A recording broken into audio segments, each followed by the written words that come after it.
Simba Nest Radio, sauti ya mwananchi.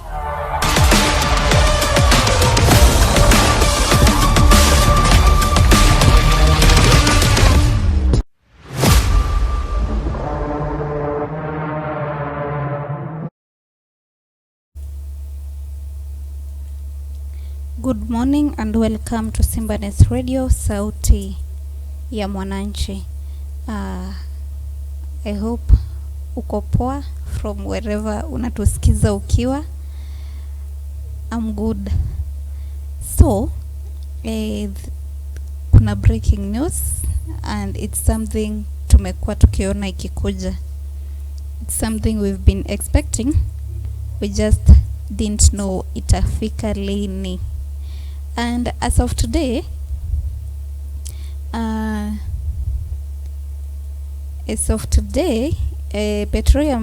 petrol price has been raised by 28.69 shillings per liter. And as for diesel, the price has been raised by 40.30% per liter.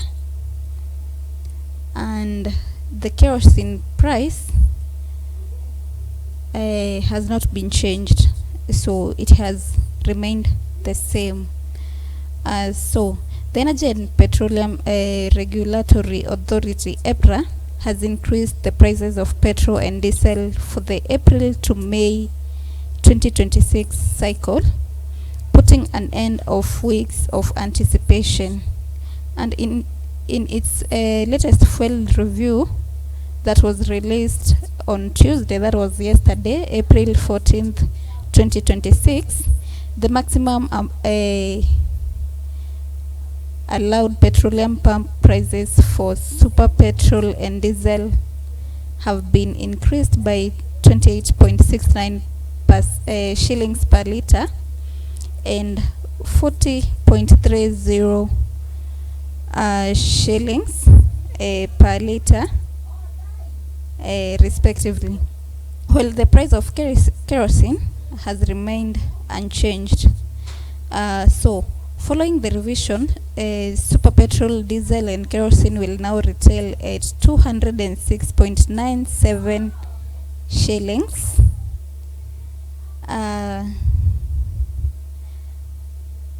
206.84 shillings and 152.78 shillings. That means the price of petrol will be 206.97 shillings. The price of diesel will be 206.84 shillings per liter, and the price of kerosene, that has remained the same, will be 152.78 shillings, and that is from today, today being April 15th, 2026. And the regulator disclosed that the calculated maximum retail prices of petroleum products will be in force from today, that is April 15th, to May 14th, 2026. EPRA announced effectively the value added tax, that is the VAT rate on super petrol, diesel and kerosene has been reduced from 16% to 13% in order to cushion consumers from the high landed cost of petroleum products as a result of the escalated prices in the international markets.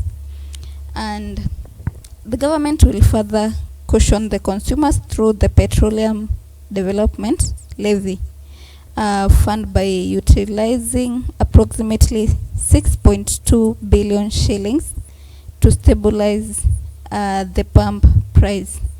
And in its pronouncement, the regulator clarified that the super petrol delivered by One Petroleum through the MT Paloma has not been included in the computation of the new fuel prices.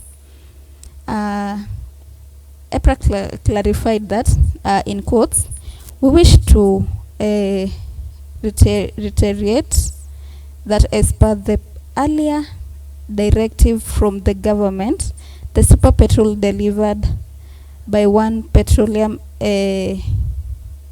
XMT Paloma has not been included in the computation of the applicable prices. That is the EPRA. Meanwhile, EPRA announced that the average landed cost of imported super petrol increased by 41.53% from 75,266.82 shillings per cubic meter in December last year to 526.39 shillings in January 2026. And similarly, the landed cost of diesel increased by 68.72 shillings per cent from 82,292.99 shillings per cubic meter to 138,764.76 shillings per cubic meter, while kerosene increased by 105.15% from 82,684.76 shillings per cubic meter to 169,632.55 shillings per cubic meter over the same period. So, in Mombasa, motorists will face some of the highest retail prices in the country, with super petrol retailing at 203.69 per liter shillings, 203.69 shillings per liter, diesel at 203.56 shillings, and kerosene at 149.49 shillings. So seems Mombasa, it will be a bit cheaper than Nairobi. And it says, on the other hand, in Nakuru and Kisumu, the price of super petrol will retail at 206.03 shillings and 206.85 shillings respectively, while diesel in these cities will retail at 206.25 shillings and 207.06 shillings respectively for the next 30 days. And it says, the increase comes despite earlier assurance from the Ministry of Energy and Petroleum that the country has sufficient fuel stock, a promise that had initially raised hope among motorists that prices would stabilize or even drop. But instead, the latest review has delivered a sharp fuel increase, adding pressure on motorists, households, and businesses already struggling with a high cost of living. The latest increase is likely to trigger a ripple effect across the country's economy, with transport costs expected to rise and consequently the price of goods and services. So what does that mean to a Kenyan citizen? That the cost of life will be higher than it was before. So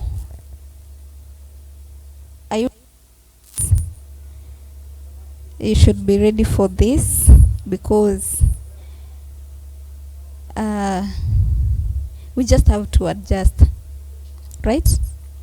So that's about the petrol price and diesel and kerosene. And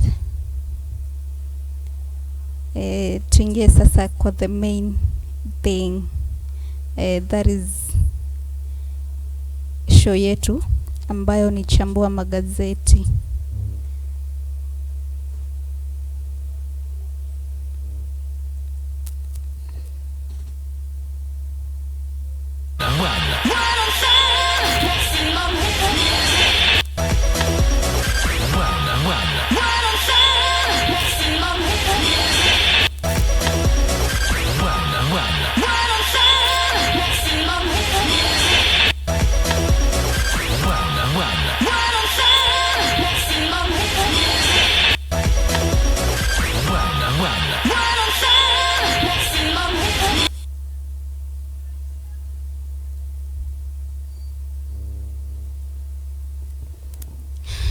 Welcome back.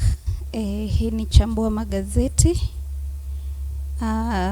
My name is Regine. Acha tuone yale magazeti yetu ya leo yametubebea. And we all know sai kitu inaongelewa sana is all about mafuta, bei ya mafuta. And kwa Daily Nation tunaona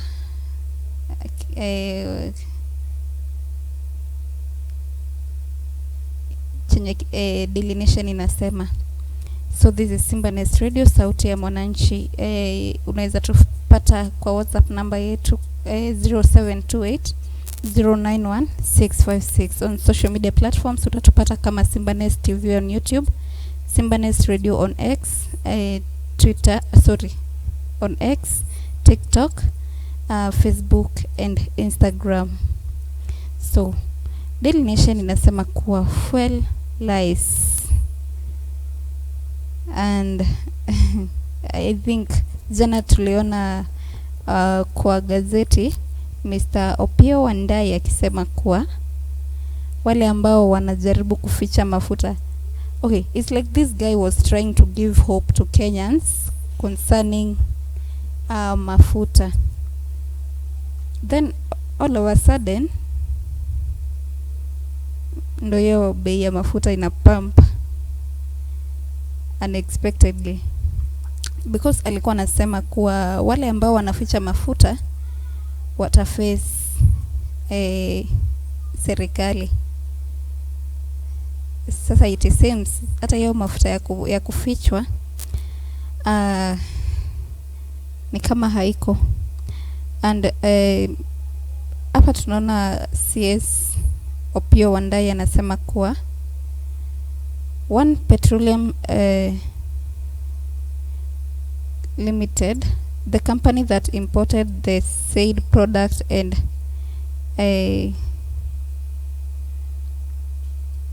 invoiced oil marketing companies, is directed to exit this product out of Kenya as soon as possible. So a substandard fuel consignment that the government ordered the importer to ship back a week ago had already been pumped into Kenya pipeline company's system and released to oil dealers.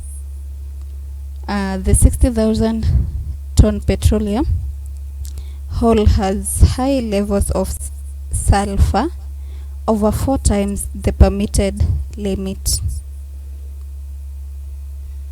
So already ilikuwa imefikia wale ambao wanauza, wale ambao wana supply hiyo mafuta. So it seems it was too late. So okay, if hizi petrol station hazikuwa zinajua kuhusu hayo mafuta, it seems pia kwao itakuwa hasara, right? Ama what will happen? Hapa chini tunaona KPC acting MD Pius Mwendwa akisema, we received a waiver letter from the CS Trade to allow the consignment into our systems. The fuel was allowed into the KPC system and later released to oil marketing companies. So since it's too late, ni kama yashamwagika, so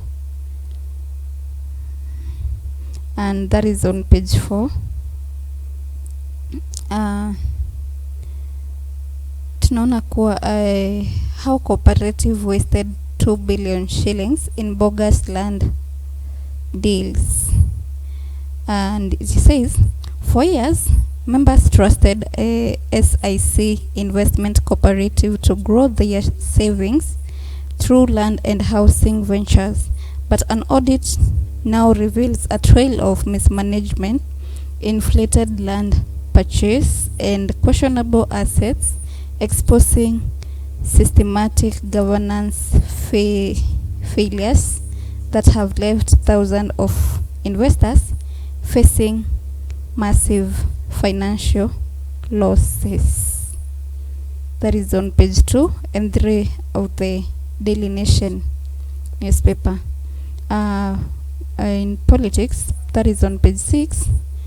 We say Ruto 6 to calm growing tension with ODM allies. President William Ruto has stopped in to forestall a looming fallout within the broad-based government by promising to rein in his lieutenants accused of plotting to short-change ODM. That is on page 6 of the Daily Nation newspaper. And here we see Madina Okot, Kenyan rising star in US elite basketball. Wow. Another win for ladies. That is on page 31 of the Daily Nation newspaper.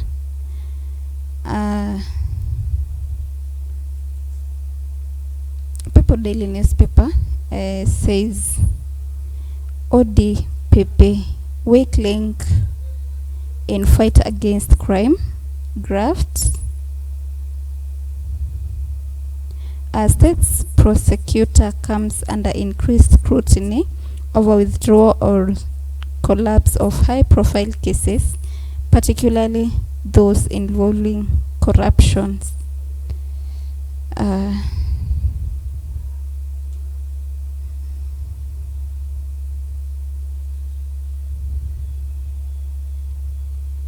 Wow. That is on page 4 of the People Daily newspaper. And also on page 3, NCIC facing questions over 250 million shillings irregular spending.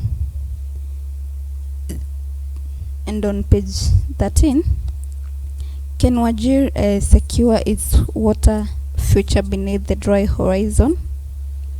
Can it? That is on page 13 of the People Daily newspaper. The Standard says fuel price shocker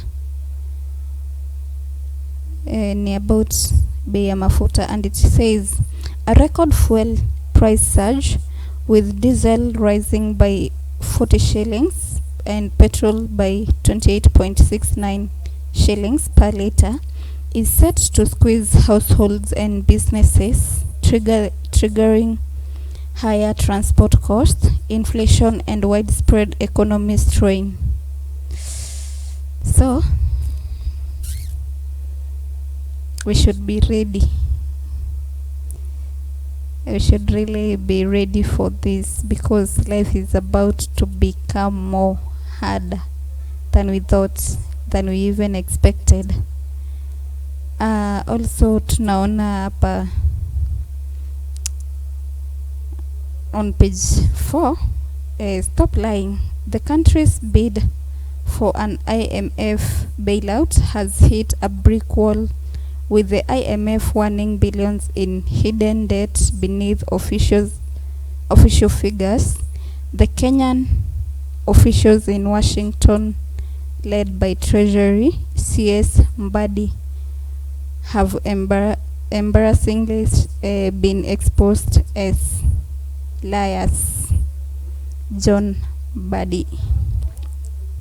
And on page 6, Decades legacy killed, 6 months in death.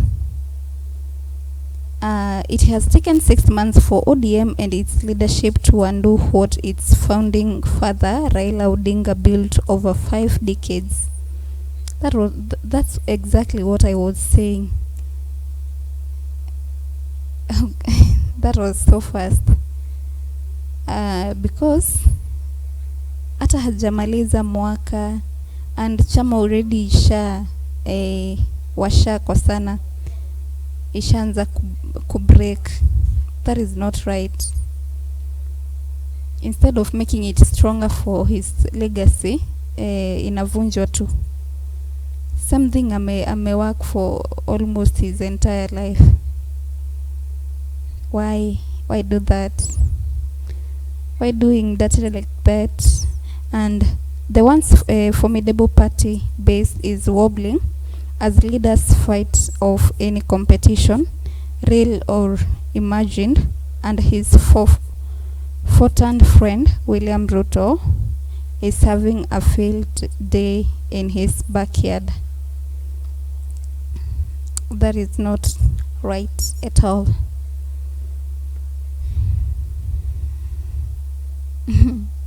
That was fast, by the way. Hata hajamaliza mwaka na already Taifa Leo inasema kuwa mtu asiguse ndoa yetu. UDA na ODM zitaendelea kushirikiana na wale wanaotumiwa kuzua mgawanyiko hawatafaulu.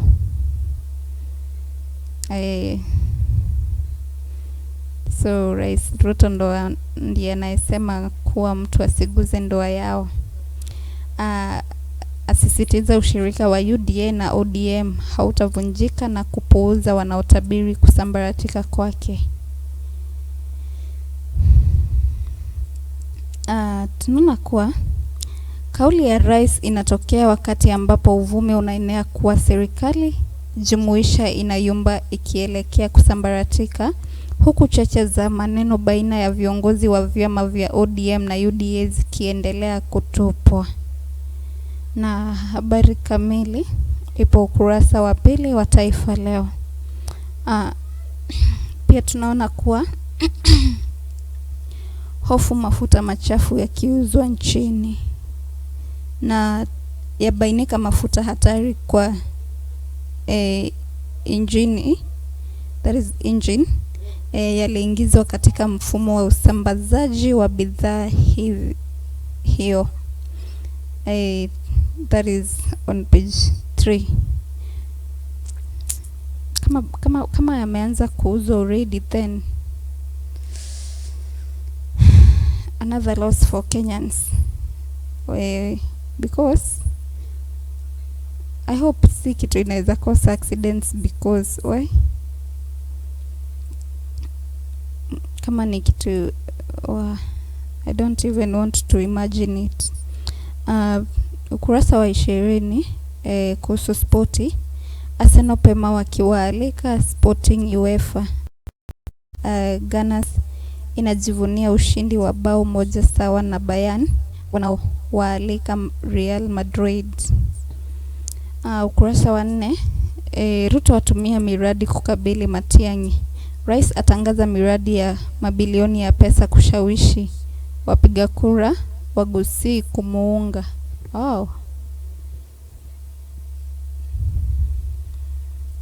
Okay. Himizo Sifuna awe naibu wa Kalonzo 2027. Wabunge wa Wiper Pwani wapendekeza hivyo, huku Kalonzo akisema wako upande mmoja. That is on page 5 of the Taifa Leo. And pia tunaona serikali kuwaruka wanavyuo vya kibinafsi. Wanafunzi wa vyuo vya kibinafsi sasa kukosa ufadhili. That is on page 3 ya Taifa Leo. The Star inasema kuwa Kenyans hit as fuel price hike pushes up living cost. Haitakuwa rahisi. From today, expect transport fare itakuwa juu. Pia tunaona kwa The Star wetu Madina Okot, a Kenyan rising star in US elite basketball. Make Kenyans proud. Tuwakilisha vizuri uko nje. And tuangalie Business Daily, na Business Daily nasema kuwa Odinga's transfer be energy stake to offshore company. And pia tunaona kuwa on source revenue has recently surged, but it still only contributes about 12% of total county budgets. That is on page 9. Also, Shanta bets 66 billion shillings on Kenyan gold rush. It says mineral exploration firm Shanta Gold Kenya has committed 510 million shillings in new investments in the country, officials of the mining ministry have revealed. Also, Taifa Gas signs deal for stake in Pan-African Energy. Pia tunaona investors reject state securities switch offer. That is the Business Daily newspaper ambayo itatufungia chambua magazeti leo. I've been your host, naitwa Regine. This is Simba Nest Radio, sauti ya mwananchi. If you'd like to advertise your business with us, you can reach us on our WhatsApp number 0728 091 656, and on social media platforms you can reach us on Simba Nest TV on YouTube, Simba Nest Radio on TikTok, Facebook, Instagram, and X. Have a beautiful day. Stay updated and stay informed.